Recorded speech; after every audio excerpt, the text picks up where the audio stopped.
कल यहाँ पेशाब किया, हम कहने भैया पेशाब नहीं किया। ठीक।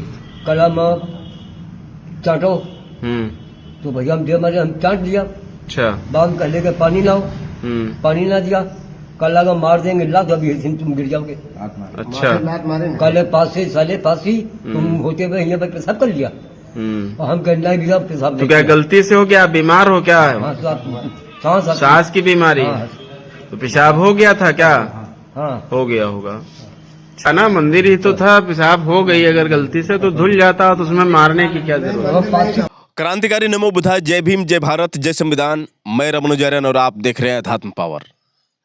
दोस्तों, दिन पर दिन हर रोज संविधान को किस तरह से कुचलने का काम किया जा रहा है, ये भाजपा सरकार में आप अच्छी तरह से देख रहे हैं। योगी सरकार के साम्राज्य में जिस तरह से जातिवादी मानसिकता के लोग लगातार निम्न वर्ग, अनुसूचित जाति या फिर ये कहें कि जो भी दलित समाज के लोग हैं, उनके ऊपर किस तरह से उत्पीड़न किया जा रहा है। आए दिन जिस तरह से लगातार जातिवादी मानसिकता के लोग जिस तरह से दलितों पर अत्याचार किए हैं, कुछ ऐसी घटनाएं जिसने शर्मसार कर दिया है। चाहे आप इटावा का चोटी कांड देखें, या फिर आजमगढ़ में लोको पायलट की हत्या, या फिर अंबेडकर नगर में सृष्टि गौतम के साथ दरिंदगी और उसकी हत्या। आए दिन दलितों पर शोषण कहीं ना कहीं उत्तर प्रदेश सरकार और शासन व्यवस्था पर सवाल खड़ा करता है। दोस्तों, एक ऐसी घटना जिसे सुनने के बाद आपके रूह कांप जाएंगे। मैं आपको बता दूं कि लखनऊ के काकोरी थाना क्षेत्र की ये घटना है। शीतला मंदिर के पास एक दलित समाज का व्यक्ति रामपाल पासी, जो बुजुर्ग जिसकी उम्र 60-70 वर्ष के करीब, और वह बुजुर्ग सांस की परेशानी से पीड़ित था, रोगी था, और मंदिर के समीप वो एक चौतरे पर बैठा था। दोस्तों, आपको बता दें कि सक्षम नहीं था वो चलने फिरने में, क्योंकि तबीयत काफ़ी ज़्यादा खराब थी, और इस वजह से गलती से उससे पेशाब हो गया। और आपको बता दें कि मंदिर समिति के कुछ सदस्य वहाँ पर थे। एक का नाम स्वामी कांत उर्फ पम्मू, जिसने देखा कि बुजुर्ग के बगल में पानी गिरा हुआ है। उसने तुरंत कहा कि तुमने पेशाब किया है। उस बुजुर्ग ने कहा कि साहब गलती से हो गई। तो स्वामी कांत ने कहा कि चल उसे चाट। फिर उसके बाद उस बुजुर्ग ने पेशाब तक को भी चाटा। उसके बाद साथियों, मैं आपको बता दूं कि उस स्वामी कांत ने बुजुर्ग को ये कहा कि चलो मंदिर साफ करो। मंदिर में चारों तरफ झाड़ू लगवाया, साफ करवाया। उसके बाद जातिगत गंदी गंदी गालियां दिया। बुजुर्ग जो अपमान को बर्दाश्त नहीं कर पाया, तुरंत थाने गया और थाने में शिकायत दर्ज की। लेकिन आपको बता दें कि उस स्वामीकांत की गिरफ्तारी तो हुई, लेकिन हल्का सा मुकदमा, शांति भंग का मुकदमा दर्ज करके उसे फिर से जमानत पर छोड़ दिया गया। अब ज़रा सोचिए साथियों कि इस तरह से व्यवहार करने वाले लोगों के लिए जिस कानून को सख्त होना चाहिए, वो कानून सिर्फ फॉर्मेलिटी पूरी कर रही है। आप इसी से अंदाज़ा लगा सकते हैं कि किस प्रकार की शासन व्यवस्था है। दोस्तों, इसी पर भीम आर्मी चीफ चंद्रशेखर आज़ाद ने काफ़ी दुख जताया। उसके बाद उन्होंने एक्स पोस्ट पर लिखते हुए कड़ी निंदा की, और उन्होंने लिखा, उत्तर प्रदेश की राजधानी लखनऊ के काकोरी थाना क्षेत्र पुरानी बाजार शीतला मंदिर में आरएसएस कार्यकर्ता द्वारा दलित बुजुर्ग रामपाल पासी को पेशाब चाटने के लिए मजबूर करना सिर्फ एक अपराध नहीं, बल्कि जातिवाद व सामंतवाद की वर्षों पुरानी दलित विरोधी मानसिकता का नंगा प्रदर्शन है। बीमारी से पीड़ित एक बुजुर्ग को, जिनसे पानी पीते समय गलती से थोड़ा पानी नीचे गिर गया, आरोपी ने कहा तुमने पेशाब किया है, और पानी मंगवा कर उससे धुलवाया। साथ ही जाति सूचक गालियां देकर अपमानित किया। यह न केवल मानवता के लिए कलंक है, बल्कि संविधान की आत्मा पर भी प्रहार है। शरीर पर सत्ता का जोर, आत्मा पर जातिवाद का विष। हम यूपी गवर्नमेंट से मांग करते हैं कि आरोपी को तत्काल गिरफ्तार कर SC/ST अत्याचार निवारण अधिनियम के तहत कठोरतम सजा दी जाए। पीड़ित रामपाल पासी को सरकारी सुरक्षा, सम्मानजनक मुआवजा और इलाज की सुविधा दी जाए।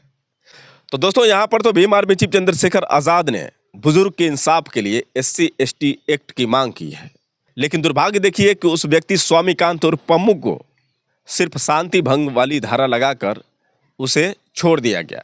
तो दोस्तों आप अंदाजा लगा सकते हैं कि किस तरह से ये योगी सरकार यानी आरएसएस की बीजेपी सरकार लगातार दलितों के प्रति किस तरह से दुर्व्यवहार कर रही है। दलितों को लगातार शोषण का शिकार होना पड़ रहा है। अब साथियों मैं आपको बता दूं कि जो बुजुर्ग था, जिस बुजुर्ग के साथ इस तरह से दुर्व्यवहार किया गया, उसको पेशाब तक चटवाया गया, फिर उसके बाद मंदिर को साफ करवाया गया, इसके बावजूद उसको गालियां दी गई। आखिर उस बुजुर्ग से जब पत्रकारों ने सवाल किया तो उस बुजुर्ग ने क्या जवाब दिया, पहले आप उसका जवाब सुनिए, उसके बाद सीधे हम आपसे बात कर रहे हैं। बोलो, अपना नाम बताइए। रामपाल। क्या हुआ आपके साथ? भैया बरामदा वहाँ बैठे थे। कहाँ पे? बरामदा बना हुआ है। कहाँ? तालाब पर, शीतला मंदिर पर। ठीक। तो हम वहाँ पे बैठे थे, ये निकल गए, कहले कि तुमने के साथ किया। नहीं भैया। किसने पूछा? हमसे पूछा पम्मू। कौन है ये पम्मू? पम्मू है बनियाले, है बनिया चांदिया ले। अच्छा, पम्मू। इनके पिताजी का क्या नाम? वो तो सूर्याल। क्या कहा आपसे? हमसे कहा कल यहाँ पेशाब किया, हम कहने भैया पेशाब नहीं किया। ठीक। कला चाटो। तो भैया हम दे मारे, हम चाट दिया। अच्छा। बाम कहले के पानी लाओ, पानी ना दिया। कल लगा मार देंगे ला, तो अभी तुम गिर जाओगे। अच्छा। कल पासे साले फांसी, तुम होते हुए यहाँ पर पेशाब कर लिया। और हम कहना भैया पेशाब तो क्या गलती से हो गया? बीमार हो क्या? सांस की बीमारी? तो पेशाब हो गया था क्या? हाँ हो गया होगा। अच्छा, फिर क्या हुआ? ये हम ठीक है, ठीक है, आप बताओ। फिर उसके बाद? इसके बाद फिर कोई सन्नाटा का कोई ना, हमारा भतीजा है तो हम पर भतीजा हमारा भतीजा हमारा काला चचा का होगा। हम के भैया इसी की बात है, पम्मू हमसे का लेंगे कब पेशाब को, हम कह नहीं तो कल मार देंगे लाख, गिर जाओगे अभी। पेशाब भी हो गया रहे मेरे पास, सब धूका है बच्चे। अच्छा ठीक है, तो धुल जाता ना, मंदिर ही तो था, पेशाब हो गई अगर गलती से तो धुल जाता, तो उसमें मारने की क्या जरूरत? पेशाब चिटवाया आपसे? सही बता रहे हो दादा कि गलत तो नहीं बता रहे हो? देख लो बस। अरे बाप रे। अच्छा ठीक है, चलो क्या चाहते हो आप? आप क्या चाहते हो? लाभ बीमारी न है। क्या चाहते हो आप प्रशासन से, योगी जी से क्या चाहते हो? ये का इंसाफ। अब बात भाई इनका इंसाफ होना चाहिए। अच्छा। नहीं हमको दाब रहेंगे, हम बराबर सामने रखते हैं। ठीक है। तो कहीं नहीं कि हमको यहाँ पे दिखाई न देना। अच्छा, पासी। तो दोस्तों आपने सुना किस तरह से बुजुर्ग रामपाल पासी बयान दे रहा है, और वो बोल रहा है कि किस तरह से मेरे साथ हुआ, और उसने इंसाफ की मांग की। लेकिन क्या इंसाफ मिल पाएगा, ये भी बड़ा सवाल है, क्योंकि शांति भंग मात्र धारा लगाकर उस व्यक्ति को छोड़ दिया गया। अब आप इसी से अंदाजा लगा सकते हैं कि लगातार किस तरह से दलितों के ऊपर शोषण हो रहे हैं, और सरकार जो है किस तरह से छूट दे रखी है इन जातंकवादियों को, इन मनुवादियों को। तो दलित से कितनी घृणा है आप अंदाजा लगा सकते हैं। ये उस समय भी था जब बाबा साहब डॉक्टर भीमराव अंबेडकर के साथ ये घटना होती थी, और वो आज भी है। मतलब आज भी दलितों के साथ उत्पीड़न हो रहे हैं। आपने देखा कि किस तरह से एक के बाद एक पिछले कुछ हफ्तों में घटनाएं सुनने को मिली है, देखने को मिली है। आपने देखा कि चीफ जस्टिस BR गवई यानी भारत के मुख्य न्यायाधीश, उनके ऊपर किस तरह से जूता चलाया गया, जूता से मारने की कोशिश की गई। आपने देखा कि किस तरह से हरिओम वाल्मीकि के साथ घटना हुई, उसको जातिगत गालियां दी गई, उसकी पीट पीट कर हत्या कर दी गई। आपने देखा कि किस तरह से अनिल मिश्रा ने बाबा साहब डॉक्टर भीमराव अंबेडकर को गाली दिया। बाबा साहब डॉक्टर भीमराव अंबेडकर को ये कहा कि अंबेडकर गंदा था, अंबेडकर अंग्रेजों की गुलामी करता था, हम अंबेडकर का नामो निशान मिटा देंगे। तो कुल मिलाकर जिस तरह से लगातार ये घटनाएं सामने निकल कर आ रही हैं, और जिस तरह से ये जातंकवादी, सामंतवादी, सनातनी दलितों के ऊपर अत्याचार कर रहे हैं, अब दलितों को समझने की जरूरत है, दलितों को जागने की जरूरत है, बहुजनों को अब जागने की जरूरत है। अगर नहीं जगेंगे तो फिर वो दिन दूर नहीं जब सभी गुलाम हो जाएंगे, नौकरियां नहीं मिलेगी, नौकरी वैसे भी खत्म हो गई है, लेकिन आप रोजगार भी नहीं कर पाएंगे, रोजगार भी नहीं कर पाएंगे, आप कुछ भी नहीं कर पाएंगे सिवाय इनके तलवे चाटने की, मतलब गुलामी की बेड़ियों में बंधने वाले हैं आप, क्योंकि भारतीय संविधान पर खतरा है।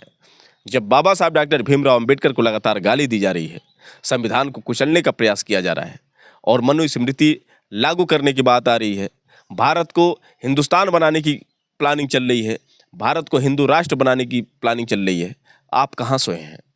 आखिर कब जगेंगे? बाबा साहब डॉक्टर भीमराव अंबेडकर ने कहा था कि मैं हिंदू धर्म में पैदा हुआ, ये मेरे बस की बात नहीं थी, लेकिन मैं हिंदू धर्म में मरूंगा नहीं, ये मेरे बस की बात है। बाबा साहब डॉक्टर भीमराव अंबेडकर ने 14 अक्टूबर 1956 को 4 लाख अनुयायियों के साथ बौद्ध धर्म अपनाया और उनका लक्ष्य था, उनका सपना था कि भारत बौद्धमय बने, क्योंकि बौद्ध धर्म ही एकमात्र ऐसा धर्म है जिस धर्म में समानता का अधिकार है, सबको समान दृष्टि से देखा जाता है, कोई जातिवादी भावना नहीं होती है। लेकिन देखा जाए तो आज भी लोग हिंदू धर्म के गुलाम हैं। क्या ज़रूरत है आपको मंदिर में जाने की? क्या ज़रूरत है मंदिर में देवी देवताओं की पूजा करने की? क्योंकि आप जिनकी पूजा कर रहे हो वो तुम्हारे पूर्वजों के हत्यारे हैं, ये बाबा साहब डॉक्टर भीमराव अंबेडकर ने कहा था। तो कहने का मतलब ये है दोस्तों कि आप वहाँ पर जाते क्यों हैं जहाँ पर आपको अपमानित किया जाता हो, जिस मंदिर में घुसने को लेकर आपको मारा पीटा जाता हो, इस तरह से पेशाब चटवाया जाता हो, आपके साथ दुर्व्यवहार किया जाता हो, गालियाँ सुनने को मिलती हो, इसके बावजूद भी आप मंदिर में जाने से चूकते नहीं हैं। लगातार आप देवी देवताओं के चक्कर में पड़े हैं, मंदिर में जाने के लिए आप होड़ में लगे हुए हैं, इस तरह से लतियाते हैं, इसके बावजूद भी आपको समझ में नहीं आता है। बाबा साहब डॉक्टर भीमराव अंबेडकर ने क्या नहीं दिया आपको? अभी भी आपको भरोसा है कि ये भगवान देंगे, तो भगवान नौकरियां क्यों नहीं दे रहे हैं आजकल? कहाँ गई आपकी नौकरियां? कहाँ गए आपके वो सारे भगवान जो भगवान नौकरी फेंका करते थे? अब नौकरियां नहीं मिल रही है। अरे संविधान है तो नौकरी है, जब संविधान नहीं है तो कुछ भी नहीं है, आज़ादी भी नहीं है। उस मंदिर में वो बुजुर्ग बैठा हुआ था, उसको पेशाब चटवाया गया, फिर कहाँ थे वो देवी देवता लोग? बचाना चाहिए था, क्योंकि उनके दरबार में वो बुजुर्ग था। मंदिर में आपने सुना होगा कि एक बच्ची के साथ किस तरह से बलात्कार हो गया था, इसके बावजूद भी वो देवी कहाँ थी? सोई हुई थी? या फिर ये जो नौटंकी है आपको समझ में नहीं आती है? एक पत्थर की मूर्ति किस तरह से आपकी रक्षा कर सकती है? अभी तक आपके पास कोई प्रमाण है जो ये पत्थर की मूर्तियाँ बोलती हो, या फिर कोई दैवी शक्ति आपके सामने नजर आती है जो आपकी रक्षा कर दे? तो कुल मिलाकर साथियों, अंधविश्वास से कब आप छूटेंगे? अंधविश्वास को कब आप छोड़ेंगे? अंधविश्वास में पूरी तरह से आप ग्रसित हो चुके हैं। अब देखिए, दिवाली में लोग उम्मीद लगाकर पूजा करते हैं, लक्ष्मी पूजा करते हैं कि लक्ष्मी जी धन वर्षा करेंगी। ये दलित जो है शुरू से ही लक्ष्मी पूजा करते आए हैं, लेकिन अभी तक धन दौलत की वर्षा नहीं हुई। इनकी उम्मीद कब पूरी होगी? अब तो भैया खैर इनकी लक्ष्मी माँ जाने या फिर ये जाने। लक्ष्मी के चक्कर में पूरे धन को बर्बाद करते गए। हर साल दिवाली, नवरात्रि, छठ, तरह तरह के जो भी ये त्यौहार हैं, इन त्योहारों में आप फिजूली जो पैसे खर्च करते हैं। अब देखिए ना, आने वाला जो है छठ का त्यौहार है, इस छठ त्यौहार को लेकर कितनी जोरदार तैयारी चल रही है। लोग दिल्ली से, बम्बई से चल कर आते हैं छठ पूजा को लेकर, क्योंकि छठ मैया का पूजा जो करना है। इतने लोग स्वार्थी हो चुके हैं कि स्वार्थ को पूरा करने के लिए इन आडंबरों का सहारा लेते हैं। बहुत सारी बाजिन औरतें हैं जिनकी औलाद नहीं है, लाख व्रत करती हैं, क्यों नहीं उनके औलाद हो जाते हैं? तो कुल मिलाकर आपके पास जो भी है उसमें संतुष्ट रहने की कोशिश करें, ज़्यादा इच्छाएं मत रखिए, क्योंकि इच्छाओं का अंत होने वाला नहीं है। आपकी इच्छा कभी पूरी नहीं हो सकती है। तो जो है सो उसी का आनंद लीजिए, बाकी ज़्यादा सोचिए मत, क्योंकि जो कुछ मिला है उससे अधिक आप उम्मीद करेंगे तो शायद आपके लिए नुकसान हो सकता है। तो इसलिए साथियों, मैं आप लोगों से निवेदन करना चाहूँगा कि आप लोग अंधविश्वास, पाखंड को समझने की कोशिश करिए। आपको जो आज़ादी मिली है वो बाबा साहब डॉक्टर भीमराव अंबेडकर की बदौलत मिली है, क्योंकि देवी देवता तो उस समय भी थे जिस समय दलितों के गले में मटका और कमर में झाड़ू हुआ करता था। स्कूल में पढ़ने लिखने की तो दूर की बात है, तालाब में पानी पीने का अधिकार भी नहीं था, ज़मीन पर चलने की आज़ादी नहीं थी। तो कुल मिलाकर उन चीज़ों को समझिए जिन चीज़ों से बाबा साहब डॉक्टर भीमराव अंबेडकर नफरत करते थे। बाबा साहब डॉक्टर भीमराव अंबेडकर मनवादी व्यवस्था से, जिस तरह से ये धार्मिक अंधविश्वास, आडंबर हैं, इन चीज़ों से नफरत करते थे। वो चाहते थे कि अंधविश्वास से मुक्त हो हमारा समाज, लेकिन बाबा साहब का सपना सपना ही रह गया। आज भी लगभग 75% लोग गुलाम हैं मनवादियों के, अंधविश्वास, पाखंडवाद में उलझे हुए हैं। आखिर कब समझेंगे? तो दोस्तों, वक्त है समझने का, जागने का, और बाबा साहब डॉक्टर भीमराव अंबेडकर के संविधान को पढ़कर बाबा साहब डॉक्टर भीमराव अंबेडकर के सिद्धांत पर चलने की जरूरत है। और अभी भी वक्त है कि आप हिंदू धर्म की गुलामी की जंजीरों को तोड़कर बौद्ध धर्म अपनाइए। वैसे दोस्तों, आप लोगों को मेरा सुझाव कैसा लगा आप लोग कमेंट करके बताएं, और हो सके तो इस वीडियो को ज़्यादा से ज़्यादा शेयर करें। फिर मिलेंगे अगले वीडियो के साथ, तब तक के लिए क्रांतिकारी नमो बुद्धाय, जय भीम।